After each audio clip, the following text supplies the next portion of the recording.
नमस्कार, मी सुशील कुलकर्णी. आपण पाहता ॲनालायझर. मित्र हो, साखर कारखान्याचा घोटाळा आणि शिखर बँकेचा घोटाळा आपण सांगत आलेलो आहोत.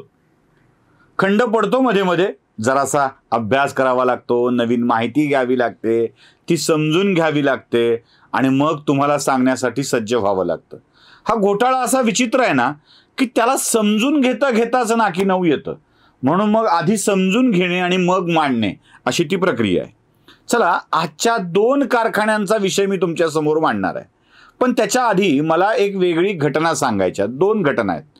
संदर्भ जोडायचा की नाही हे तुम्ही ठरवा, पण मला 2 घटना सांगायच्या आहेत. बघा, तुम्ही जेव्हा आता मुंबईला जाल तेव्हा जे पुण्याकडून मुंबईला जातात तेव्हा पहिल्यांदा त्यांना चेंबूरचा तो चौक लागतो. छत्रपती शिवाजी महाराजांचा मोठा पुतळा बसवलाय, तो चौक लागतो. आणि तिथून पुण्याकडून येताना आपण लेफ्ट टर्न घेतला की पूर्व मुक्त मार्ग, ईस्टर्न फ्री वेस लागतो. त्या फ्रीवेवरून आपण चढतो आणि थेट ह्याच्याकडे जातो, छत्रपती शिवाजी महाराज टर्मिनसकडे जातो. आपण तो फ्रीवे संपला, मुक्त मार्ग संपला की खाली उतरतो आणि पहिल्यांदा कर्णक बंदरचा चौक लागतो. त्या कर्णक बंदरच्या चौकानंतर डाव्या हातालाच एक येलोगेट पोलीस स्टेशन लागतं. हे येलोगेट पोलीस स्टेशन खूप महत्वाचं आहे.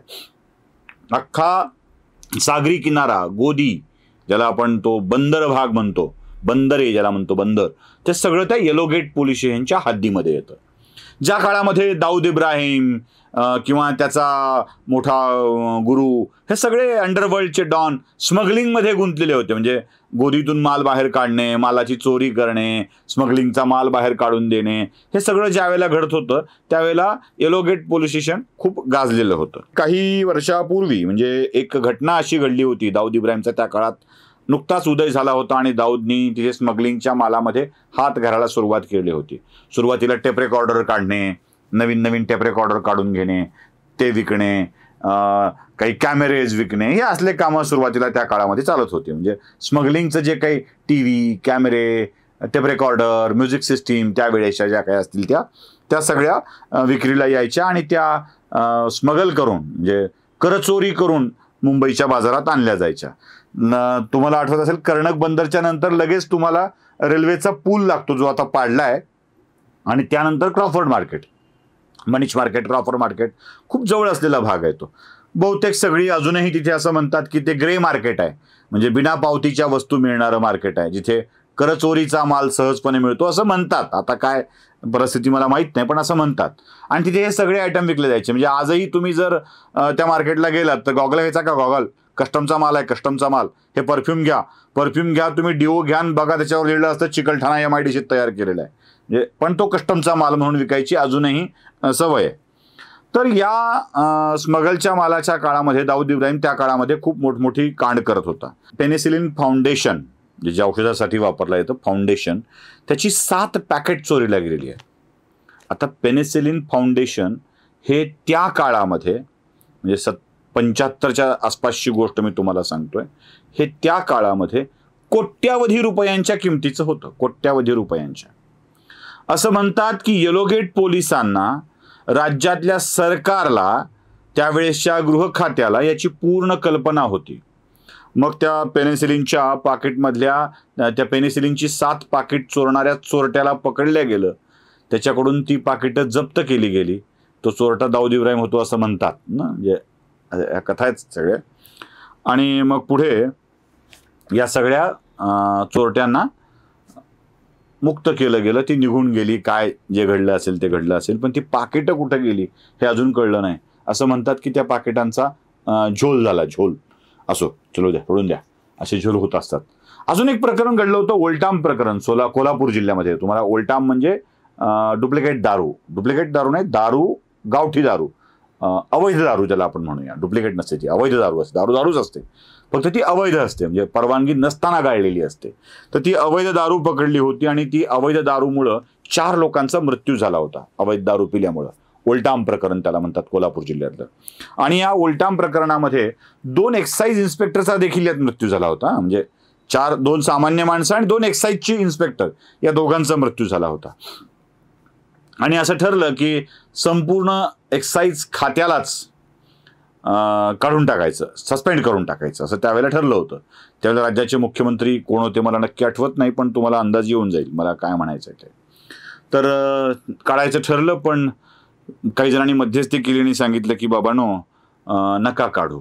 मग काही विषय ठरले, एक टेम्पो ठरला आणि त्या टेम्पोतून काही विशिष्ट गोष्टी बंडलं एका टेम्पोच्याच एजन्सीमध्ये नेण्यात आली.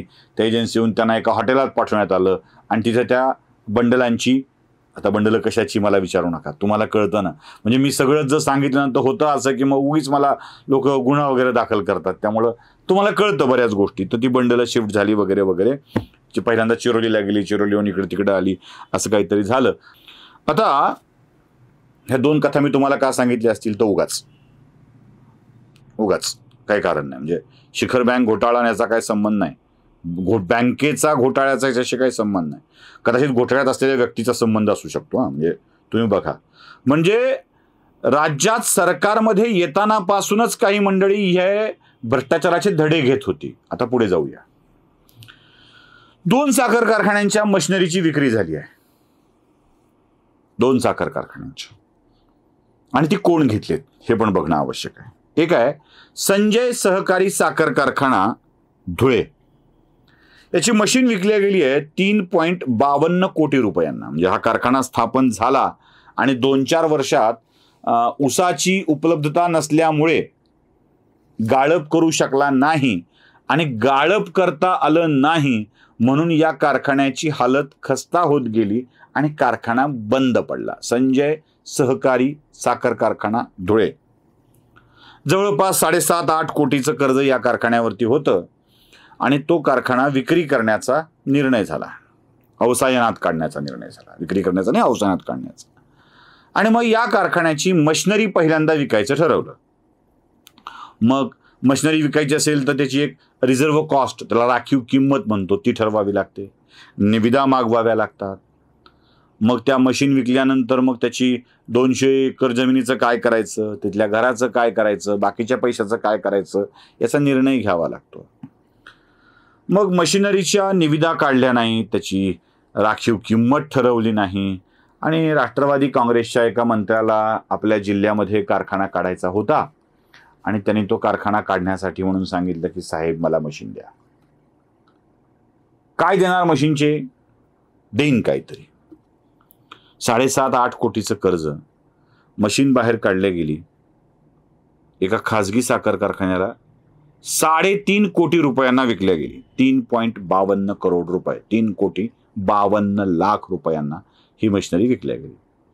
जालना जिल्ह्यातले म्हणजे ज्यांचं कोरोनाच्या काळामध्ये खूप मोठं काम झालं म्हणून जय जयकार केला गेला ते राजेश टोपे यांच्या खाजगी सागर नावाच्या कारखान्याला ही मशिनरी विकल्या गेली 3.5 कोटी रुपयांच्या मध्ये. 3.5 कोटी भरलेत का, कुठे भरलेत, कोणत्या खात्यात जमा केलेत, हा अजून संशोधनाचा वेगळा विषय आहे. आता सागर कारखाना त्याच मशीनवर उत्तम पद्धतीनं चालतोय, पण त्याच मशीनवर तो कारखाना मात्र चालला नाही. आहे ना गंमत? अशी गंमत होते बघा. म्हणजे पेनिसिलिनच्या फाउंडेशनची पाकिटं मिळतात, पण ती कुठं गेली कळत नाहीत, त्याचे पैसे कुणाला मिळाले कळत नाही. तसं या साखर कारखान्याचे पैसे भरले जातात, आधी मशीन चालली नाही, आता मात्र चालू लागते आणि ते 3.5 कोटी रुपये कुठे गेलेत ह्याचाही शोध लावायचा असतो. बरं, 200 एकर जमिनीचं काय, जी शेतकऱ्यांनी अत्यल्प किमतीत दिलेली होती? त्या पक्क्या घरांचं काय, जिथे बिचाऱ्या कामगारांचे पैसेही त्यांना मिळाले नाहीत आणि घरातूनही बाहेर पडावं लागतंय? माझं मत आहे की ही जमीन शेतकऱ्यांना परत दिली पाहिजे, त्यांचे शेअर्स त्यांना परत दिले पाहिजेत, कारण बँक तर या विषयात काहीच करायला तयार नाही.